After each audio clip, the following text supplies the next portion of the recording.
Vamos para o terceiro e último vídeo, né?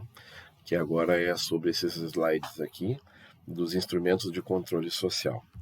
Eu destaquei no início desse tópico, né, dos instrumentos de controle social, que está no plural, aqui é a letra S, né? Então está em uma letra, uma fonte bem maior aqui para destacar a importância de dizer o seguinte, que o direito não é o único instrumento responsável pela harmonia na vida social, ou seja, a sociedade criou o direito para viabilizar a vida em sociedade, né, para harmonizar a vida em sociedade, mas o direito não está sozinho nessa missão. E é esse o tópico, né, que nós vamos analisar agora, ou começar a analisar agora, né? Aí eu fiz uma referência, né, de uma frase que foi citada há muitos anos atrás, e eu gostei tanto da frase, eu não sei se é verdadeira, mas só para a gente desenvolver o raciocínio, que diz assim: antes de completar 7 anos, uma criança ouve 100.000 vezes a palavra não. Não sei quem é que fez essa estatística, eu acredito até que algumas crianças pode ser mais de 100.000 vezes, outras talvez sejam menos de 100.000 vezes, mas cada não é uma regra. E é isso que eu destaquei. Então a gente começa a se adaptar à vida em sociedade já desde novinho, né? Quando a mãe da gente diz, não toca aí, não pega isso, não vai lá, entendeu? Cada não toca, não pega, não vai. Né? Cada não é uma regra. E a gente começa ali o processo de adaptação à vida em sociedade.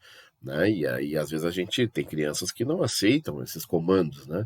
Mas isso é uma demonstração de que a gente começa a se adaptar à vida em sociedade já em tenra idade, né? Através desses instrumentos de controle. Né? A sociedade tem instrumentos de controle. E na divisão teórica, nós temos 2 tipos de normas que a gente obedece. Então, ao longo da vida, todos os dias, nos deparamos com 2 espécies de normas. As normas técnicas, onde há a demonstração aqui de um caminho só, e as normas éticas, que sempre te dão 2 caminhos. Né? A simbologia aqui dessa imagem é no sentido de que tu pode ir sempre pelo certo ou pelo errado, ou pelo certo e pelo errado aqui, tanto faz como tanto fez. Né? Já a norma técnica não te dá opção. A norma técnica é aquela que te impõe uma conduta. A norma ética sempre te dá uma opção de cumpri-la ou não. E, para ilustrar esses dilemas, né, das escolhas que a gente tem que fazer, o Chorão, né, o Charlie Brown Jr., numa música é Lutar pelo que é meu, o nome da música, ele tem uma frase que para mim é emblemática, né, que diz que cada escolha uma renúncia. Isso é a vida. Então aqui, nesses dilemas que a gente enfrenta ao longo da vida, de fazer escolhas, né? A gente tem que fazer escolhas, e as escolhas vão determinar o nosso futuro. Né? É nesse sentido.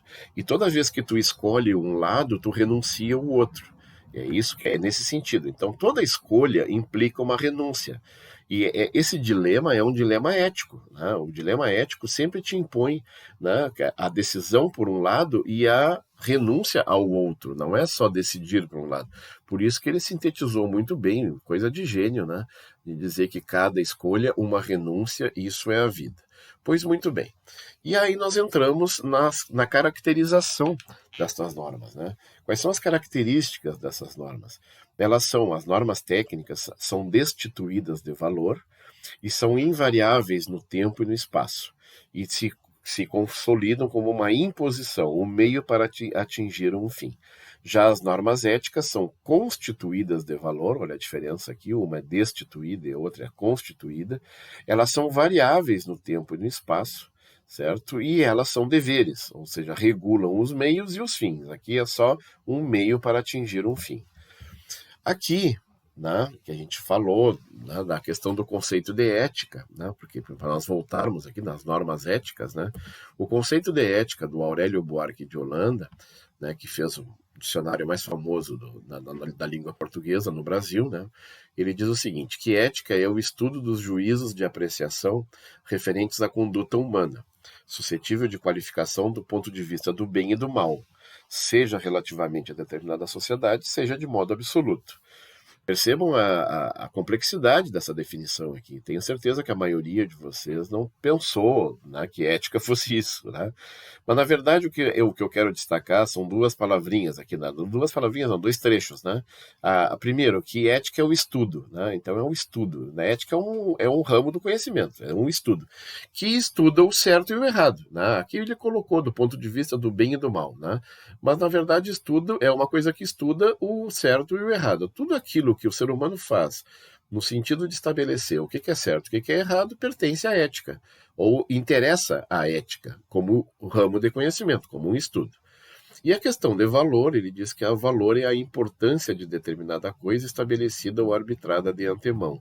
Também porque está aqui, ó, constituídas de valor, destituídas de valor, né? Então é nesse sentido. O valor, o que a gente conhece mais como valor é valor econômico, nas coisas que custam mais caro, né? Então, eu exemplifiquei na aula que um X da casa custa mais caro do que uma torrada, né? Aí diz, por quê? Porque tem mais ingredientes, né? Porque é mais elaborado, demora mais para se fazer, né? Leva mais, né? Tem um custo mais alto. Então, aí por isso que o valor do X da casa é maior que o valor. Então, nós sabemos disso. Mas isso que determina preços na economia é o que também determina as nossas escolhas, né? Quando a gente faz uma escolha, a gente coloca valores. O que é mais importante para mim? Mais importante é a minha família ou é mais importante o meu emprego? Né? Mais importante é estudar agora ou mais importante é trabalhar agora, certo? Nós temos que ter exatamente essa dimensão de valores, a gente estabelece valores. E é nas nossas escolhas que os valores que a gente tem se revelam. Né? Tu conhece uma pessoa quando ela faz escolhas. Né? Aí tu concorda com aquele valor ou tu discorda daquele valor. O que interessa é que cada um coloca valores. As normas éticas têm essa finalidade de estabelecer valores, o que é mais importante e o que é menos importante. Então, só para dar um exemplo no Código Penal. No Código Penal, a vida é o valor mais importante. Né? A honra não é tão importante. Então, para vocês terem uma ideia. Então, vida é um valor, honra é um valor. O que é mais importante? Aí o cara vai lá e mata alguém em legítima defesa da honra. Né? O cara foi desonrado e acha que eu posso tirar a vida do outro porque eu fui desonrado. Então, tu está colocando a honra acima da vida. Tu até pode pensar assim. Pode ser isso que te levou a matar alguém, por exemplo. Só que tem um detalhe, para o Código Penal, tu não pode sacrificar um valor maior para salvar um valor menor. Honra é menor do que vida, né? Então tu não pode sacrificar uma vida para defender a honra. É esse o raciocínio. Não sei se vocês estão conseguindo entender. E, aliás, um raciocínio, inclusive, que eu nem fiz na sala de aula hoje. Então, para que vocês entendam aqui a questão do que é valor, o que é ética, não é assim? E aí, nesse exemplo aqui, eu acho que foi aqui que a gente chegou, não, a gente chegou até aqui. Né? Os exemplos de normas técnicas e de normas éticas. Né? As normas técnicas eu botei aqui dirigir, fazer arroz, fazer uma cirurgia. De normas éticas eu botei os gêneros, né? Que seria direito, religião, moral e regras de trato social. Tá bem? E aí o que eu quis dizer, o que eu quis demonstrar com esses exemplos? Que dirigir é uma norma técnica. Ou tu obedece ela, ou tu não consegue fazer o carro funcionar. Então tu tem que ligar o motor, tu tem que engatar as marchas. Só assim tu consegue fazer o carro te levar onde tu quer. Fazer arroz, só é possível fazer arroz se tu cozinhar o arroz. Né? Se vai ficar grudado, se vai ficar soltinho, isso é uma da técnica, se tu domina a técnica. Mas todo mundo que vai querer comer arroz tem que cozinhar. É uma norma, é uma imposição. Né? Fazer uma cirurgia da mesma forma. Eu, para chegar, né, para abrir o corpo de uma pessoa e fazer uma cirurgia, eu tenho que ter uma técnica. Né? É nesse sentido. Então, aqui, aí tu vê que eu posso usar a norma, vamos lá, de dirigir, destituída de valor, né? Não é uma questão de certo e de errado, tu tem que fazer daquele jeito, seja para eu fazer o bem, seja para eu fazer o mal. Eu posso usar a minha habilidade na direção para me levar em casa, que não tem nenhum problema, né, no final da aula, ou para matar o professor porque me reprovou na disciplina.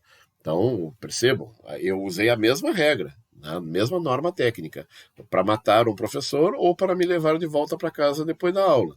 Então, é a mesma regra, certo? Ela é destituída de valor. Não tem uma questão de certo e de errado, mas eu tenho que fazer desse jeito. ela não varia no tempo e no espaço, porque dirigir um carro é igual em todo mundo, né? Claro que tem a mão inglesa, né, que é a mão invertida, tem carros automáticos, carros, né, que são manuais, de câmbio manual, mas de qualquer forma, dirigir não se altera, né? Sempre foi do mesmo jeito. Né? Então, fazer uma cirurgia da mesma forma. Eu posso fazer uma cirurgia para salvar uma vida, eu posso fazer uma cirurgia para arrancar os órgãos de uma pessoa e vender por dinheiro, né? Poderia fazer isso. Então, eu posso usar as normas técnicas para o bem e para o mal. Já as normas éticas, não. As normas éticas têm essa preocupação de indicar para ti qual é o certo e qual é o errado. Elas variam no tempo e no espaço, ou seja, as normas jurídicas, por exemplo, né, que nós temos hoje são bem diferentes das normas jurídicas de décadas atrás. Né? As normas jurídicas brasileiras são bem diferentes das normas jurídicas russas, das normas jurídicas ucranianas, das normas jurídicas inglesas. Né? Então, se tu mudar de lugar, mudam as regras. Por quê? Porque mudam os valores. Se tu viajar no tempo, mudam as regras. Por quê? Porque mudam os valores. Se ela é constituída de valor, no momento que o valor muda, a regra muda. Então, seja no tempo, seja no espaço. E elas te impõem deveres, ou seja, regulam meios e fins. Não é uma imposição. Tu pode fazer ou não. Certo? Tu pode obedecer a regra ou não obedecer. Se tu não obedecer a regra, tu vai arcar com as consequências da tua não obediência. Não? E se tu obedecer às regras, tu vai estar, teoricamente, fazendo a coisa certa, não podendo ser punido por isso. Né? Então, é essa a reflexão feita em cima dessas distinções entre normas éticas e normas técnicas. Tá certo? Pois muito bem. E aqui, e aí sim que foi a última aula, né, na questão da religião, né, nós ficamos fazendo essa análise aqui da religião, onde eu mostrei para vocês as duas peças centrais do tabuleiro de um xadrez, que são o rei e a rainha, e do lado de cada um deles, né, os bispos, certo? 2 bispos.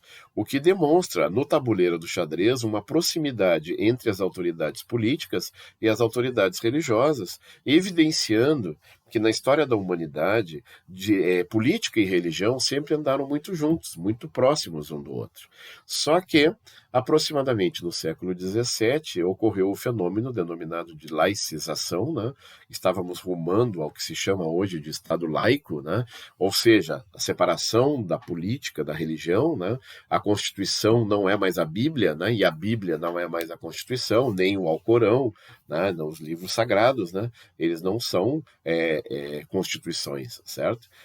Nós passamos por esse processo, já estamos adiantados nesse processo, mas tem alguns lugares do mundo onde ainda há uma mistura entre o sagrado e o mundano, né? Quer dizer, entre a Bíblia e a Constituição, né?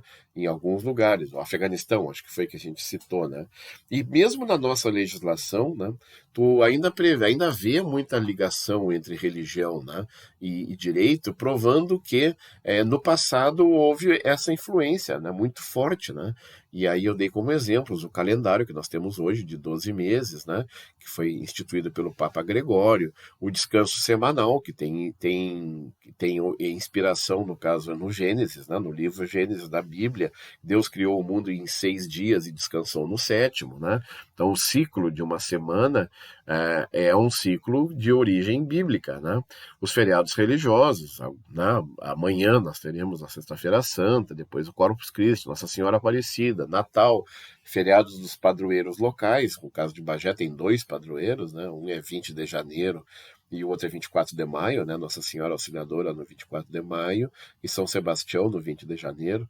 E aqui eu botei um exemplo do preâmbulo da Constituição Federal que diz sob a proteção de Deus, como também nas notas, né, do nosso dinheiro que diz Deus seja louvado.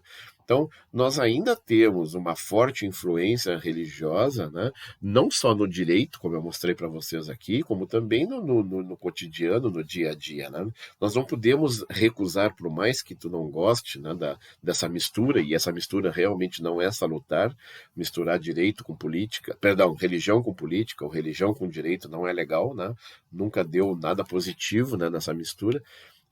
Mas por mais que tu não goste, né, dessa mistura, ela existe, né? Então nós temos ainda uma série de registros na nossa legislação que comprovam que num passado não muito distante, nós éramos o vínculo entre o direito e a religião era inegável, e nesse sentido é que a gente estuda, né, a religião como um instrumento de controle social, porque ela acabou contribuindo para estabelecer os principais valores, né, os valores da tradição judaico-cristã, né, que orienta todo o Ocidente, todo o nosso Ocidente aqui, né, quer dizer, toda a América, toda a Europa, né, ocidental, que a gente tem essa influência religiosa muito marcante, né?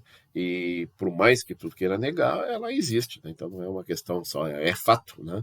Não é uma questão de opinião.